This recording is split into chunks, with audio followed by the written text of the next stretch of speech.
자, 다음 영화는 Children of Men입니다. 저는 이번에 봤던 영화 중에 제일 좋았어요. 이게 뭐 인류의 아이란 뜻인가요? 뭐 그런 거 같죠? 네. 그쵸. 네. 게요는 SF 스릴러 액션? 있네요. 액션도 좀 있죠. 총 음. 쏘고 카체이싱 있고. 네. 영국 미국에서 제작을 했고요. 109분짜리 영화입니다. 국내는 10년 뒤에. 16년도 9월 20일 날 했는데 이게 재개봉이 아니라 이날 예. 개봉한 거예요. 10년 만에 국내 개봉이 2006년도의 영화를 2016년도에 우리나라에 이런 개봉을 일이 없었죠, 했는데 정말. 잘 없죠. 네. 아무튼 관람 등급은 국내 15세, 해외는 R. 음. 우리가 15세인데 해외는 R이네요. 피가 많이 나와서 그렇죠. 감독은 알폰소 쿠아론, 각본은 알폰소 쿠아론과 여러 명이 했고 PD 제임스는 원작자라고 합니다. 네. 책 원작자를 말하는 네. 거겠죠. 예, 제작도 여러 명이 했고요. 기획은 2명이 했고 촬영을 엠마누엘 루베스키. 이번에 아니네. 다른 사람 아니에요? 똑같은 사람 아니에요?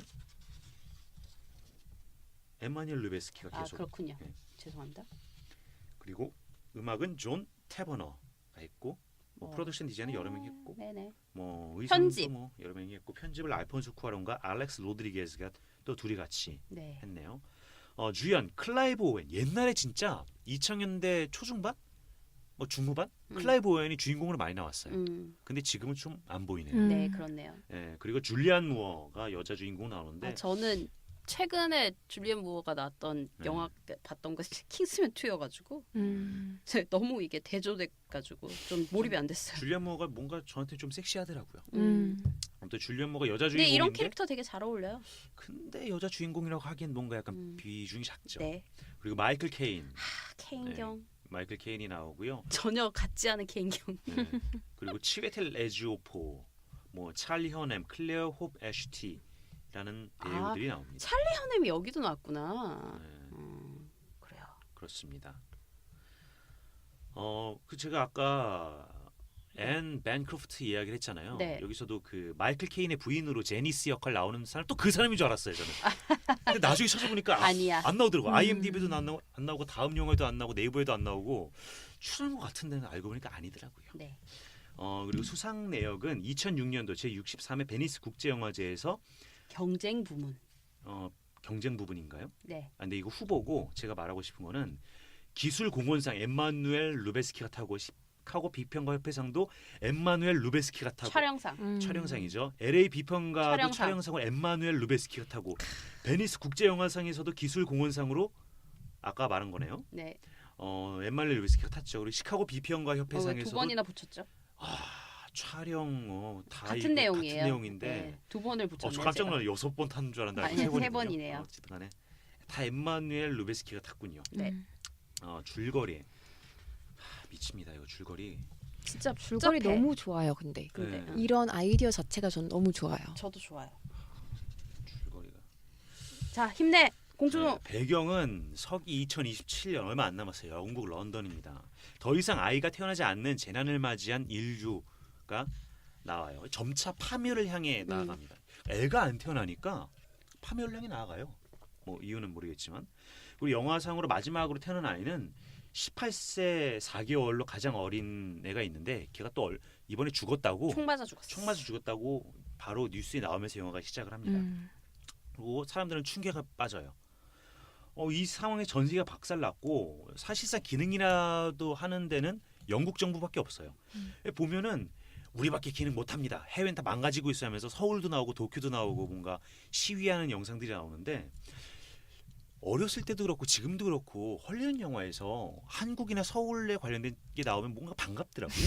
맞아요. 근데 이제는 안 그래도 될 정도 우리나라가 국격이 많이 높아지긴 그쵸. 했는데도 불구하고 아무튼 다시 보니까 그렇더라고요. 네. 뭐 그런 상황에서 주인공인 테오가 이 사회운동가였는데 나이가 들어서 이 동력자원부라고 영국 공무원이에요. 일하고 있다가 아들이 있었는데 아들이 죽고 또 절망적인 하루하루를 살아가고 있었어요. 그러다가 갑자기 그 전 부인이 나타나죠. 전부인이 나타나요. 전부인이 나타나서 태호가 뭐 납치당해서 끌려가는데 끌려가 보니까 전부인이에요. 전부인이 뭔가를 갖고 있는데 네가 우리를 도와줘야겠다. 너 지인 중에 형인가요? 사촌이었던 것 사촌. 같아요. 사촌 중에 고위직 있지. 음. 우리 뭐 하나 통과시키니까 좀 도와달래서 오케이 알았어 도와줄게 하고 같이 하는데 그래도 우여곡절 끝에 통행증을 발급받아서 도와주려고 하는데 사람들이 죽어나가고 도대체 뭐 얘네들이 뭘 숨기려고 하는지 모르겠고 사람들이 죽어나가기 무슨 상황이었는데 알고 보니까 이 단체가 임신한 여성을 숨기고 있는 거예요. 근데 그 임신한 여성이 영국인이 아니라 흑인. 흑인이에요. 그리고 그리고 일단 불법 이민을 하려고 하는 거죠. 이민하려고 하는 난민 정도로 난민 보이죠. 흑인이 네. 아이를 갖고 있는 거예요. 18년 4개월 동안 아이가 없었는데 이 새로 태어난 희망적인 아이가 영국인도 아니고 흑인 난민이었던 거예요. 그래서 얘를 보호해야 된다. 영국 정부한테 발각되면은 뭐 얘를 죽이고 뺏어갈 뺏어갈 거다. 거다 하면서 도와달래 해서 도와주려고 얘가 노력을 하면서 우여곡절 끝내 도망 다니다가 아이를 출산하고 아이가 출산하니까 갑자기 전쟁 끝난 것처럼 모두 총을 내려놓고 아이를 바라보면서 경배를 하지. 경배를 하고 그리고 그 아이를 영국 밖으로 수송하기 위해서 배를 타고 나가는데 보니까 클라이브 오웬이 총에 맞아갖고 배에서 피가 나요. 그래서 클라이브 오웬은 깨꼬닥하고 아이는 결국에 밖으로 나가면서 영화가 끝이 납니다. 그렇습니다. 뭐 그런 내용이에요. 근데 영화 자체가 뭐 이렇게 흥행을 잘 못했다고 하는데 도대체 왜 이렇게 좋은 작품이 대진혼이 안 좋았나라는 생각이 들더라고요. 저는 소재 자체도 너무 신선하고 만듦새도 너무 괜찮고 만듦새 좋고 소재 신선한데 영화가 재미없다는 거. 너무 진지 빨아서 네. 그래요. 어떻게 보셨습니까? 저는 예전에 저는 이런 느낌의 영화를 좋아하거든요. 근데 어렸을 때 다운받아서 봤는데 너무 못 보겠더라고요. 너무 어렵고 준석이가? 재미도 없고. 아니 준석이면 그때는 뭐 공소 다 지났으니까 시원하지 않았으니까. 어린 준호가 다운받아서 봤었는데 정말 힘들게 봤어요. 12년 전이네요. 12년 전에. 근데 그때와 지금 느낌이 다른 게 불임이 12년 전만 하더라도 큰 이슈가 안 됐잖아요. 그렇죠. 애 다 잘 낳고 근데 어느 순간 주위에 불임 커플들이 많아지고 요즘 불임이라고 안 해요. 난임이라고. 난임이라고 하네요. 네. 난임 커플들이 많아지고 그런 걸 본 요새 경험하는 입장에서 환경 문제도 발생하고 난민 문제도 그렇고. 난민 문제도 그렇고 그 상황에서 영화를 다시 넷플릭스에 있어서 다시 보니까 느끼는 게 달라지더라고요. 재미없는 건 똑같고 어려운 건 다 똑같았는데 이게 왜 위대하다는 거를 지금 알겠어요. 왜냐하면 미래를 예견했다는 것 자체 뭐 의도한 건 아니겠죠. 얻어 걸린 건데. 얻어 걸리긴 한 건데 뭐 사실 어쨌든 간에. 그것도 노력이 없으면은 그냥 얻어 걸렸겠어요. 소재를 발굴하는 데 작가가 있어서 그러고 잘 이거를 예측을 음. 했다는 거 어떻게 뭐 보면 대머치 피다가 뭐 영감이 떠올랐을 그럴 수 수도 있는. 있고요. 예. 누구처럼 그냥 어감이 좋아서 잠실에 네. 저기 뭐야 싱크홀 그런 것처럼 그렇게 얻어 걸렸을 수도 있죠. 뭐 그런 걸 수도 있는데 어쨌든 간에 미래를 예견하는 그런 영화와 소설이 탄생을 해서 이렇게 명작의 반열에 올랐다고 사람들이 설명을 합니다. 네. 하지만 재미가 없다는 거. 뭐 딱히 재미있다, 재미없다로 이렇게 평가하기 힘든 영화라고는 생각은 해요. 네, 저도 그렇게 생각해요. 그 애를 못 가지게 된다라는 그 얘기가 저는 조금 많이 이게 좀 되게 그냥 많은 생각을 하게 되더라고요. 지금 그러고 애를 못 가지게 되니까 그냥 인류가 망하는 거잖아요. 그렇죠. 네. 전체적인 종족의 번식 자체가 아예 안 되는 거기 때문에 사실 본능과도 직결되는 부분인 거잖아요. 물론 뭐 난임 이런 커플들은 갖고 싶어도 못 갖는 경우지만 사실 요즘에 이제 결혼을 한다고 해서 출산이 그냥 자연스럽게 따라오는 시대가 아니니까. 그것도 그렇고 결혼 자체도 사실은 많이 낮아지고 그렇죠. 있고요. 예. 그냥 사회 전체가 되게 이제 애를 낳기 힘든 환경 뭐 이렇게 이런 식으로도 뉴스도 많이 나오고 지금 이렇게 가다 보면은 한국이 뭐 몇백 년 뒤에는 아예 그냥 없어질 거라고 국가가 없어질 국가가 없어질 거라고 왜냐면 인류가 그냥 그 인구가 없기 때문에 근데 그런 거를 이제 우리는 만약에 이 상태로 가다 보면 천천히 그런 걸 맞게 되겠지만 이 영화상에서는 이제 갑작스럽게 이렇게 된 거죠. 모든 인류가 애를 못 갖게 되고 애들이 다 죽어나고 이렇게 해서 지금 정말로 치닫고 있는 그런 상황을 그린 거라고 생각이 들었어요. 저는 이 아이는 우리의 미래라고 하잖아요. 그렇죠. 왜냐면 우리는 나이가 들고 소파 방정환 선생님이 그렇게 얘기하셨죠. 그렇게 얘기하셨나요? 그래서 5월 5일 어린이날이 만들어졌군요. 아니 그래서 그런데 이 아이가 없다는 거는 우리 미래가 없다는 뜻이잖아요. 그렇죠. 그러니까 한마디로 갑자기 손석희 씨가 JTBC 뉴스에서 음. 한 달 후에 뭐 음. 거대한 뭐 유성이 떨어져서 지구가 멸망할 거랍니다. 나사 발표. 그래서 우리는 한 달밖에 안 남았습니다. 하지만 한 달 동안 우리 힘차게 살아갑시다라고 발표를 했었을 때 허무주의가 팽배하게 되잖아요. 미래가 없으니까. 앞으로 취직 어차피 한 달 후에 세상이 끝나는데. 그러니까. 근데 그거랑 아이가 태어나지 않는 거는 너무 인류 자체를 보면은 똑같은 의미여서 차라리 그렇게 하는 게 더 가능성이 있어요. 제가 봤을 때는 뭔가 행성이 와가지고 하면은 어떻게든 뭐 지하로 들어가든 뭐 지구 우주 밖으로 나가든 뭔가 방법이 있어. 근데 애가 안 태어난다는 거는 인류가 모두 절체절명의 그러니까, 위기인 거죠. 그냥 끝나는 거예요. 네. 종족 자체가 끝나는 그냥 이거를 그러니까 거기서 굳이 더 발전을 할 필요도 없고 음. 그냥 현상 유지도 안 해도 그냥 내 멋대로 살면 그만이니까. 근데 이게 생각해 보면은 시험관 아기를 해도 아이가 안 만들어지니까 아이가 없는 게 된 거잖아요. 그렇죠. 근데 그런 원인이 책에는 나오는지 모르겠지만 영화상에 안 나오니까 영화상에서도 그냥 갑자기 이유 없이 그렇게 네. 되었다 뭐 그렇게 그러니까 얘기를 살짝 하더라고요. 보면서도 항상 근데 약간 왜 뭐 기술이 발전했으니까 해결할 수 있는 게 아닌가라는 의문이 영화를 보면서 계속 떠오르더라고요. 그냥 네, 그 너무 설명 없이 그냥 갑작스럽게 아이가 키라는 없으니까. 그 여자애가 임신한 여자애를 돌보던 간호사 출신의 여자가 있었잖아요. 미드와이프, 조선사. 조선사.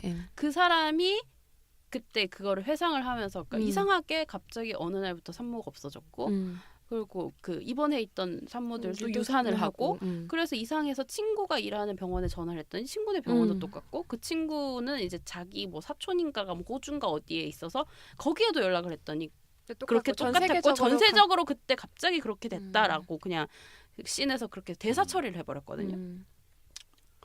근데 저는 뭐 되게 좋은 영화인 것 같긴 해요. 물론 뭐 재미로 보는 것보다는 그러니까 제가 얘기하는 영화적 재미라는 거는 와 재밌다 이게 아니라 그냥 정말 의미가 있고 만듦새 좋고 그래서 작품성으로서는 굉장히 영화적인 가치로서는 특히나 이제 미래의 이런 문제들을 미리 내다봤다는 거에 있어서는 정말 큰 점수를 주고 싶고 아니 그냥 그런 영화라고 생각을 하면 돼. 1950년도에 영화를 나왔는데 2002년도의 미래의 문제점을 과 시대상을 반영한 영화가 나오면 나중에 그때 화제가 되면서 명작이 되잖아요. 그렇죠. 근데 단 10년 만에 그게 이루어진 거잖아요. 그러니까 불임 이슈, 난임 이슈가 2000년대 초중반까지만 해도 그렇게 화두에 오를 만한 문제점이 아니었는데 임계점에 다다르면서 언제부턴가 갑자기 그런 분들이 그렇죠. 많아지고 이슈가 됐는데 10년 전에 그런 영화가 나왔어. 그래서 좀 더 화제가 됐던 것 같고. 그래서 10년 뒤에 한국 개봉을 했나? 뭐 맞춰서 겸사겸사. 뭐 알폰소 쿠아론이 유명해졌고 그러면서 미래를 얘기하는 작품이 있으니까 재개봉을 했던 것 같고. 재개봉 아니야 그냥 개봉이요. 그냥 국내 개봉을 개봉이요. 했던 것 같고. 그리고 제가 아까도 말씀드렸는데 서울이 잠깐 찍히는데 전 너무 신기했거든요. 근데 생각을 해보니까 2002년 월드컵 이전에는 우리나라 대표팀이 스페인을 만약에 축구에서 이겼어요. 그럼 너무 신기한 일인데 만약에 지금 스페인을 이겼어요. 신이 나지만 신기한 일은 아니거든요. 독일을 한번 꺾은 했으니까. 거죠. 왜냐하면은 우리나라가 2002 월드컵 이후에 많이 발전하고 독일도 2번 꺾고 뭐 이탈리아도 꺾어봤고 그런 걸 많이 봤으니까 이제는 유럽 강호들을 꺾는 게 이슈가 안 되잖아요. 그래서 저는 어렸을 때 헐리우드 영화에서 한국을 다룬 게 너무 신기했던 이유는 한국이라는 나라는 워낙 힘이 약하고 조그만 나라니까 헐리우드 영화에서 동양을 다루면 중국, 일본이지 한국을 안 다루거든요. 그러니까 한국을 다루면 신기했던 건데 요즘 아이들은 다르잖아요. 강남 스타일이 앨런 쇼에 나오고 그런 거 보면 잘한 애들은 헐리우드 영화에 한국에 다른 거 나왔을 때 신기할까 그게 너무 궁금해지더라고요. 안 신기하죠. 안 어벤져스에 한국이 나오는데. 그러니까 당연한 걸로 받아들이겠죠. 당연하겠죠. 그거 보면 격세지감을 참 느끼고 그리고 항상 또 영국이잖아요 배경이. 그렇죠. 그리고 영국은 항상 버티더라고요. 유럽이 막 혁명의 바다, 전쟁의 바다에서 뭔가 유럽은 항상 안개 휩싸였는데 영국만큼 버티는데 여기서도 그렇게 나오길래 이번에 또 브렉시트 사태도 그렇고 폴른 킹덤이라는 영화가 있습니다. 영국이 폭삭망하는. 아 그래요? 네. 어쨌든 간에 영국은 유럽과 다르다라는 거를 뭔가 깔고 있나 봐요. 영국인들은. 영국인들도 그렇고 미국인들도 그렇고 자기네들 그 아이덴티티 아니, 자부심이 너무 미국은 뭐 다른 나라죠. 신대륙이고. 근데 영국은 유럽이라고 저는 생각을 하는데 영국인들 스스로는 자기를 유럽인이라고 생각을 안 하는 것 같아가지고 그냥 영국인이라고 그냥 생각하죠. 영국인으로 생각을 하는 것 같아서. 유럽 본토에서도 그렇게 생각 안 해요. 근데 이제 동양인의 입장에서는 유럽이면은 영국, 뭐 유럽 그냥 대륙, 똑같은 거예요. 유럽이나 다른 서구 사람들이 일본이나 한국 이러면 한국이나, 일본이나 한국이나 중국이나 같은 거 아니야라고 그러니까, 생각하는 건 똑같지. 그렇게 아무튼 음. 그런 생각이 들었어요. 그리고 또 저는 그 씬 있잖아요. 건물에서 이 아이와 음. 엄마를 구해가지고 나오는데 총든 군인들이 갑자기 총을 막 내려놓고 경배를 하는데 약간 이거는 좀 종교 색채가 너무 강한 거 아닌가라는 생각이 좀 많이 들었거든요. 이 영화 자체에 종교 색채가 은근히 많이 들어가 있어요. 처음에 그 주인공이 이제 그 흑인 여자가 임신을 했다는 걸 깨닫는 순간이 마국간 그 소를 키우는 건데 그 성경적으로도 보면은 그때 그렇죠. 이제 거기서 출산을 거기서 출산을 하고요. 그런 게 이렇게 매치가 조금 되는 게 있어요. 그리고 그리고 농담조로 애기 아빠가 누구야 이랬을 때 나 처녀예요. 성령으로 임신했어. 막 이런 뉘앙스를 풍겨. 그러니까 정말이냐고 막 이렇게 눈을 동그랗게 뜨고 딱 보니까 하하 웃으면서 몰라요. 상대가 너무 많아서 누군지 몰라. 맞아요. 이렇게 그러니까 네. 그런 거에서 또 그런 뉘앙스 같은 것도 그냥 이렇게 대사 그러니까 영화를 보시는 분들은 잘 아시지만 소품도 그렇고 대사도 그렇고 그냥 허투루 그냥 쓴 게 아니거든요. 그런 면에서 확실히 그런 뭐랄까 그런 데다가 약간 종말이 가까워 왔는 재림 예수 이런 느낌이 드는 거예요. 그래서 참 종교 색채가 강하네라는 생각이. 그러니까 어쨌든 인종 우리가 가지고 있는 성모 마리아에 대한 그 이미지와 그 아이를 가진 여자애가 이미지가 완전히 다른 인종이 다른 그런 느낌이라서 조금 약간 이질적이라는 느낌은 있어도 전체적인 맥락에서 봤을 때는 그야말로 정말 그런 메타포가 들어있더라고요. 그래서 그리고 이 주인공 자체가 성경을 좀 아시는 분들은 잘 알고 계시겠지만 그 예수의 아버지 그러니까 요셉이랑 상당히 닮은 점이 많아요. 그게 자기 아이가 아닌 걸 아는데도 불구하고 이 아이와 이 산모를 지키기 위해서 고군분투를 하거든요. 근데 이 영화의 스토리가 사실은 그거잖아요. 예, 예. 정말 쓸데없는 일 하고 있죠. 남 좋은 일 시키는 일 시키는데 거예요. 사명감에 불타서 그러니까 예수 같은 그러니까 요셉 같은 경우에는 이 아이가 신의 아이니까 막 이렇게 하면 지키는 거고 이 같은 경우에는 인류의 아이니까 내가 지킨다 이런 느낌으로 정말 생 고생을 하면서 지켜나가죠. 결국 마지막에 죽었죠. 그렇죠. 그리고 참 이런 시대가 오면은 우리가 이제 성관계를 망설이는 이유 중에 하나가 임신의 가능성 때문에도 있잖아요. 이때가 되면은 그냥 진짜 와우 했겠네. 그러니까 그분도 몰라요. 남자가 많아서 하는 것도 어차피 그런 임신에 대한 걱정이 없으니까. 그렇죠. 자유롭게 그런 생각 쾌락을 못했는데. 그리고 또 허무주의에 빠질수록 쾌락을 즐기잖아요. 그렇죠. 그래서 아마 이 사람들이 다 다크서클 있는 이유들이 집에 가서 그래요. 네. 그랬을 것 같다는 생각이 들어요. 양기를 빨려서 그렇습니다. 그래요. 다음 영화로 넘어가죠. 네, 아니 이 영화는 되게 중요한 부분이 있는데 얘기하세요. 그럼 빨리 지금 아니, 시간이 없어. 롱테이크에 대해서 이 얘기를 안 하고 갈 수가 없잖아요. 그래요. 네. 하세요 빨리. 아니 먼저 해주세요. 아니 저는 아까 롱테이크 생각을 안 하고 그냥 봤어요. 이 영화는 나중에는. 진짜요? 네. 이 영화는 지금 아까 보면은 촬영상을 받았죠. 네. 그게 진짜 말도 안 되는 롱테이크가 2번 나와서 그렇다고 알고 있어요. 카 체이싱 씬하고 이 아까 지금 버들 씨가 말씀하셨던 그 건물 내에서의 그 씬인데 맞다. 진짜 롱테이크다 그렇게 생각하니까. 이 주인공이 그 빌딩 들어가기 전부터 롱테이크가 시작이 돼요. 맞아요. 그래가지고 이 팔로우를 해. 계속 팔로우를 하는 거예요. 그 아이를 구하게 되는 순간에서 그 구출에 나와서 빌딩 나가는 순간까지도 진짜 한 테이크로 계속 가요. 또 말도 안 되는 그런 건데 그러니까 시간을 공유하고 있는 거예요. 정말 내가 그 빌딩에 들어가서 아이를 구출한 시간과 똑같은 거죠. 즉 관객이 보는 시간하고 영화상의 시간이 그렇죠. 동시에 가는 건데 진짜 저는 그런 촬영 기법이나 이런 거 솔직히 잘 몰라요. 네, 공부하고도 않았고 근데 이거는 와 계속 그 관객이랑 그 주인공이랑 똑같은 시간 안에서 그걸 느끼게 되는 거예요. 주인공의 백을 걸고 계속 쫓아가는 거예요. 카메라 감독 개고생했겠네 진짜. 핸드헬드가 진짜 무겁거든요. 이게 그러니까 팔로우를 하려면은 이게 뭐 트랙을 깔고 하는 방법도 있고 여러 가지가 있지만 사실 이렇게 건물 안으로 들어가 동선을 따라가기 위해서는 핸들들을 들고 찍어야 돼요. 근데 네. 이게 카메라 장비가 너무 무겁기 때문에 이 평행을 맞추기 위해서 줄을 엄청 많이 달아요. 장비만 거의 한 몇십 킬로가 된단 말이에요. 근데 그거를 롱테이크를 진짜. 그러니까 상을 준 거 네, 아니겠습니까? 원래 아카데미는 개고생상이잖아요. 네. 네. 네. 누가 더 고생을 많이 네, 했나? 그렇습니다. 네.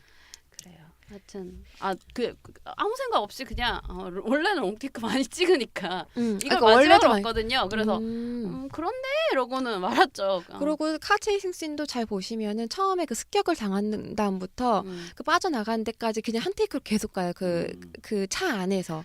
롱테이크가 사실 왜 롱테이크를 이렇게 영화를 좀 보시는 분들 같은 경우는 롱테이크에 이렇게 집착을 하고 롱테이크가 중요하다라고 얘기하는 게 이거를 컷 없이 쭉 찍으려면은 엄청나게 많은 이 계산과 리허설과 그러니까 이 영화는 대중적이지 않으니까 예를 들어서 라라랜드의 오프닝 씬을 들어볼게요. 라라랜드의 오프닝 씬이 그 롱테이크 때문에 사실 찬사를 받는 것도 그쵸. 있어요. 근데 그거를 한 컷에 다 찍으려면은 한 컷이라면은 감독이 컷 찍어서 이제 촬영이 중단이 되는 것까지란 말이죠.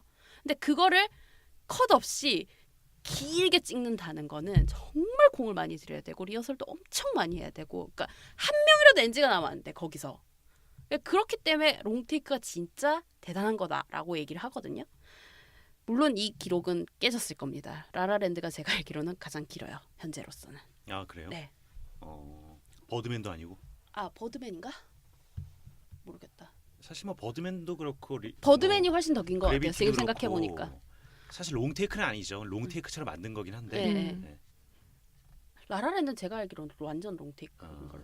네. 모르겠습니다. 버드맨은 모든 게 영화 시작부터 끝까지 롱테이크인데, 근데 사실 이어붙인 거죠 기술상. 문 들어가고 나올 때. 아니, 지금 이 영화에서도 한 번에 컷한 거 아닌 것들도 있어요. 네. 아까 말씀드린 그 체이싱 장면은 영화상에서는 4분인가 그런데 그거를 며칠에 걸쳐서 찍었는데 마치 한 컷처럼 뭐 이렇게 네, 보이는 그렇게 걸로 붙이겠죠. 어쨌든 한 걸로 알고 있습니다. 네. 네. 이제 롱테이크가 그래서 중요한 겁니다. 아무튼 개고생을 많이 한다는 거. 네, 그렇습니다. 그래요. 다음 영화. 네, 마지막 우리가 영화죠. 시간이 별로 없어서 음. 이렇게 빨리 넘어가야 됩니다. 네. 네.